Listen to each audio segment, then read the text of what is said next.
দিল। তোমাদের লজ্জা দেখে আমি শিহরিত। যতদিন না আমি ন্যায় বিচার পাইনি আমি আমার চুল বাঁধিনি। কিন্তু তোমরা তোমরা সারা পৃথিবী জুড়ে প্রত্যেক ক্ষেত্রে এক একজন নারী ধর্ষিতা অত্যাচারিত হয়, তখন আমাদের মহাকাব্যের পৃষ্ঠা আবার রক্তাক্ত হয়। তোমরা কি করছো? কি করছো তোমরা?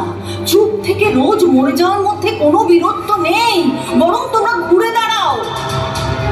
আমরা অদিতি, উর্বশী, সত্যবতী, গান্ধারী, কুন্তী, মাদ্রী, হিড়িম্বা, উলুপী, তপতী, সুভদ্রা, সত্যভামা, সুদেষ্ণা, আমরা কোনোদিন একত্রিত হয়ে রাজতন্ত্রের বিরুদ্ধে লড়াই করতে পারিনি।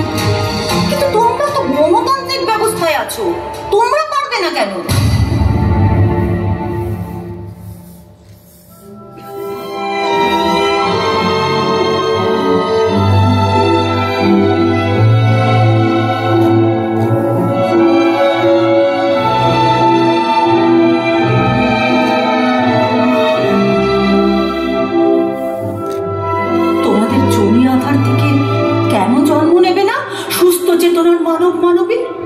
ধর্ম, বর্ণ, লিঙ্গ না দেখে সবাই এক হয়ে এত বড় অন্যায়ের বিরুদ্ধে প্রতিবাদ করবে না?